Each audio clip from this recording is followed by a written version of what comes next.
Nous allons travailler aujourd'hui sur la méthode pour construire les grandes parties d'un plan de dissertation. Allez, c'est parti. Tout d'abord, il ne faut pas oublier que analyser le sujet est une étape essentielle. En effet, il sera très important lors de cette analyse de bien cerner les enjeux de chaque sujet différent pour pouvoir formuler la bonne problématique.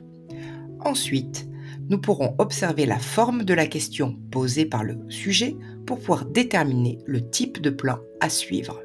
Premier conseil. Donc après avoir bien analysé les mots du sujet, nous allons observer la forme de la question posée par ce sujet.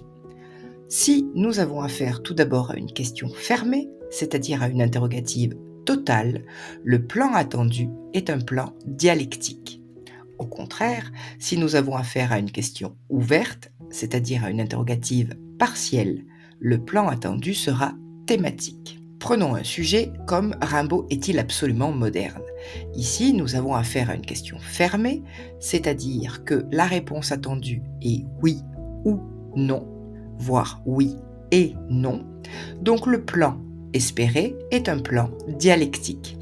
Cela signifie que la première partie, ouverte par un certes, va aller dans le sens du sujet et va reconnaître que Rimbaud est effectivement moderne, que sa poésie relève d'une forme de modernité.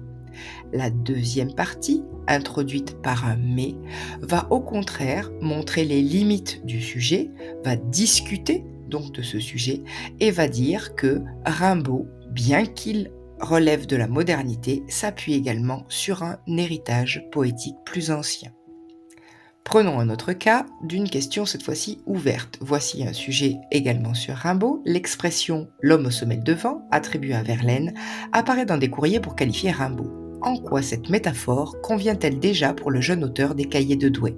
Ici, la réponse attendue est une phrase du type « Cette métaphore convient ». Le plan attendu est donc thématique. Cela signifie que chacune des deux parties peut reprendre la phrase-réponse, cette métaphore convient, et préciser l'une des causes qui permettent d'expliquer que cette métaphore convienne bien à la personne de Rimbaud et à sa poésie. Attention, parfois le sujet est une citation, et il faut donc observer les mots contenus dans la question qui vient après la formulation de la citation. Prenons un exemple. Dans la poésie de Rimbaud, c'est parce que tout se perd que chacun peut se recréer. Nous avons ici affaire à une citation d'un auteur. Puis, le sujet formule une question. Dans quelle mesure cette affirmation rend-elle compte de votre lecture des Cahiers de Douai? Quand vous voyez un sujet tel que celui-ci, vous devez vous demander est-ce que le sujet m'invite à aller dans le sens de la citation ou est-ce que le sujet m'invite à discuter de cette citation? Ici, on observe la présence de «dans quelle mesure» ou «rend-elle compte de votre lecture».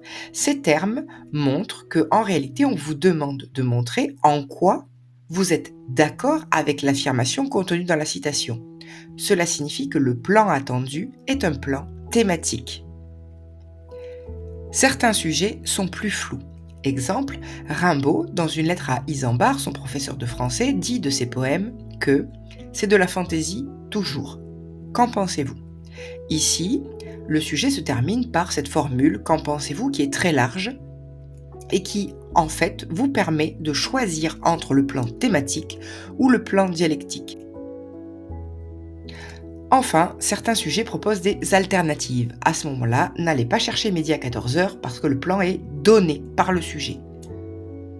Observons un exemple. À lire les Cahiers de Douai, pensez-vous que le poète est un créateur ou plutôt un découvreur? On observe ici comme mot-clé créateur, avec l'alternative ou, et le second mot-clé découvreur. Le plan attendu est donc grand 1, Rimbaud est un créateur, grand 2, Rimbaud est un découvreur. Dans tous les cas, il est très important que votre plan s'adapte à la question qui vous est posée.